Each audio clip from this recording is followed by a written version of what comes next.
Today, we're introducing a horrific episode of the living parasite, the Denver Spider-Man. On the afternoon of October 17, 1941, 73-year-old Philip Peters returned home alone, feeling that something was about to happen. Philip is a retired employee of the Denver, Colorado Railroad. He and his wife, Isabella, have settled in Denver since 1899. Because of their hard work, the two bought a nice house in an upscale community there and raised two children. Through the years, he experienced the Great Depression and several significant social changes. Compared with many people who lived in a daze in this era, the Philip family is a decent middle-class family. Because his wife recently broke her pelvis and was receiving treatment in the hospital, Philip lived alone during this time. In the evening of this day, he wanted to take a nap on the bed, but he couldn't fall asleep after tossing and turning.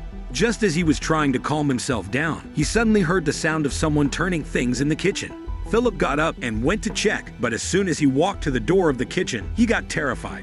He saw a slender, skeleton-like figure standing beside the refrigerator, staring at him. On the night of October 17, Philip's neighbor, Jenny Rose, first noticed something was wrong. Because Philip's wife got into the hospital last month, Philip usually visited his wife in the hospital during the day and then went back home for dinner at night. But that day, he did not appear. Thinking that Philip was old and prone to accidents, Jenny quickly came to his house. She knocked on the door a few times, and there was no response, but she saw Philip's shoes on the porch of the house. Jenny felt uneasy and pried open a window in the back door of Philip's house, and then asked a child named Doris to help, asking her to climb in through the gap to check the situation inside the house. Little Doris climbed into the house with some excitement. However, as soon as she entered the room, she let out a terrifying scream. In addition, she saw a picture that she could never forget in her life. In the kitchen of the Philip family, there were bloodstains everywhere, from the ceiling to the floor, and there were some disfigured corpses that had been beaten. That night, Denver police searched the Phillips' house. After investigation, the person who died was Philip, the owner of the house. He died after being repeatedly beaten with an iron bar. Police found the weapon and a towel used to wipe the weapon at the crime scene, and also some paper dollars on the table. The police believed that this did not look like a burglary. The strangest thing is that the two doors in the house were locked from the inside. Except for the window that was pried open by neighbor Jenny, there was no sign of entry or exit in the house. From the time of the murder to the time when the neighbor found the body and called the police, the gap would not exceed 5 hours. In other words, in this short period of time, the murderer broke into the house in an unknown way. After committing the crime, he left the crime scene without being caught. Police checked the lockers, wardrobes, and under the bed, but found nothing suspicious.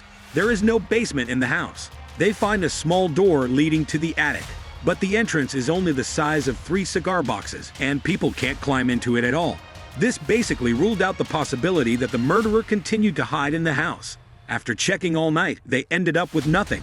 The perpetrator just disappeared out of thin air. 2 weeks after the incident, Philip's wife, Isabella, returned home from the hospital. She can't take care of herself. Only one housekeeper was hired and lived there. Isabella later buried her husband with the help of her neighbors. Feeling sad, she just hoped the police could solve the case as soon as possible. However, the murderer has not yet been found, and something happened at home. Since the death of her husband Philip, Isabella has often dreamed of her dead husband returning home. Something weird started to happen in the house. The first is that the food in the refrigerator often inexplicably disappeared. There is only one old woman and one housekeeper in this house. But each time, the newly added food will be eaten up soon within a few days. Then some items in the room will change position at night, appearing in completely different places than the previous day. Also, the freshly washed toilets smell bad. There is always an unpleasant smell in the house. Isabella and the housekeeper sometimes heard footsteps in the house, and other times they heard strange noises in the walls. Most appallingly, the maid once saw a door on the second floor seem to move by itself. She thought it was an animal in the house, so she walked up to it for further check. When she walked to the stairs, she saw pale and dry fingers sticking to the door and closing the door slowly from a distance.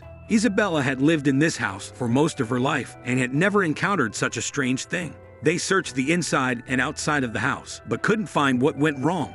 At first, she and the maid thought it was all an illusion caused by the pressure. But soon, one thing made them completely change their minds. Not long after the strange happenings at home, the maid noticed a strange man who often stood downstairs beside their house. This person is not someone the Isabella family is familiar with, but for sure, he lived in the surrounding community. Every few days, the maid would find the man looking mysteriously into their house, and every time he appeared, something strange would happen in the house. Because it was really suspicious, Isabella and the maid found the man and asked him whether he was playing a prank on them.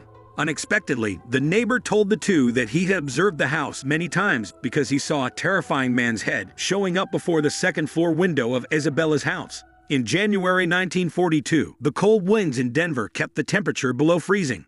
Isabella called the police for help, saying there was a monster in her house. The police just started to come to the door to check, but there were no results several times. They finally had to stop the investigation. But the strange happenings in the house show up more frequently. They heard someone coughing upstairs, and sometimes someone pulling the curtains. And the terrifying thing is that more and more neighbors told Isabella that they saw a strange man's head before the window on the second floor. 3 months after Isabella came home from the hospital, the maid quitted her job because she's devastated by fear. Isabella didn't dare to live in the house herself, so she moved to western Colorado to live with her son.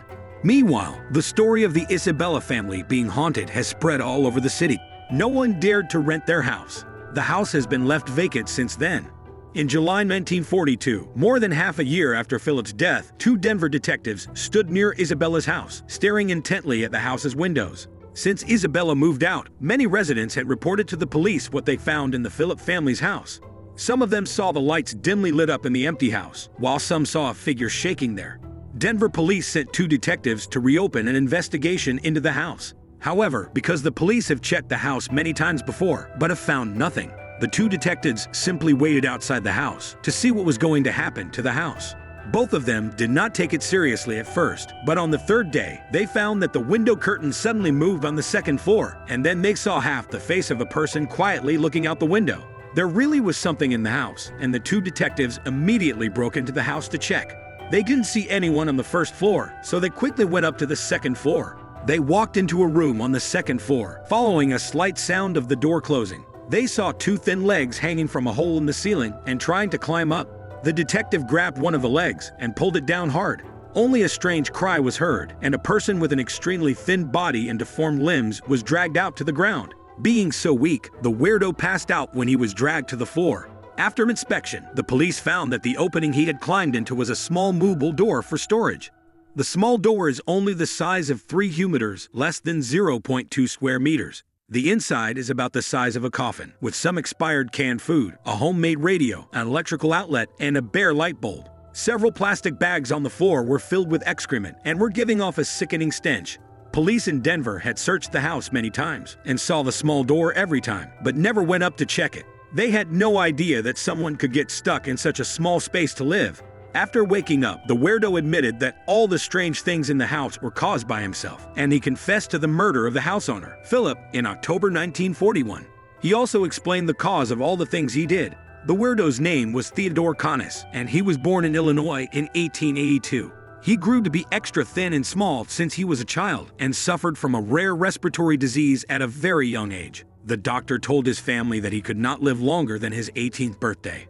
Knowing that Connis was abandoned by his mother, in desperation, he began to work around the world before finishing high school. Connis has done a lot of work, but because of his thin and deformed body, he was either fired by his boss or beaten and bullied. No job for him lasts long. As an adult, he found that he did not die as the doctor said, so he wandered in various cities and continued to rely on part-time jobs to get by. During his wandering, Connis slept through the bridge hole, found food in the garbage can, and suffered all the pains of the world. He became weirder and began to avoid the noisy crowds gradually. He only hoped that one day he could find a place where he could escape from this world completely. In September 1941, after being fired from a job as a salesman, Connis returned to Denver again. Because he was homeless and penniless, he thought of a friend who was much older than himself, Philip, whom he had met when he was working part-time. He intended to borrow some money from him to live on. So later, Connis found Philip's house. Since Philip was taking care of his wife in the hospital at the time, and there was no one at home, he found that the front door was unlocked and entered the house himself. Connis walked around the house enviously and finally found a small door leading to the attic warehouse on the 2nd floor. He gestured for a moment and found that his thin body could actually squeeze in. Thinking that as long as he lived here, he didn't have to live on the street every day, and he didn't have to face the people who despised and ridiculed him. So Connis completely gave up the idea of borrowing money from Philip. He happily climbed up. Whenever Philip went out during the day, he would climb out of the attic, take the leftovers, and throw the wrapped poop into the toilet. When Philip came home in the evening, he would crawl back to the attic. On the evening of November 17, 1941, Connors thought Philip was going to the hospital as usual, so he climbed out of the attic to take some food from the refrigerator. However, he did not expect that this time Philip did not go out at all. Unfortunately, he bumped into him in the kitchen. Because they hadn't seen each other for a long time and Connors looked disheveled, Philip didn't recognize the friend in front of him at all. While shouting at the monster, he picked up the cane in his hand and hit Connors desperately. In a hurry, Connors picked up an iron bar next to him and hit Philip's head repeatedly until he found Philip was completely silent. Then, he quickly fled back to the attic. After that, Connors continued to live in Philip's attic. It took more than half a year before he was finally caught by the police. In 1942, Connors was reported nationwide and known as the Spiderman of Denver because the police think he is like a terrible spider hiding in such a narrow space, moving things back to the nest to live. The media described him as a monster hiding in the attic, beating his master to death with a blunt object, then stretching his thin legs and stealing the food from the house. Some newspapers published the interview with Connors.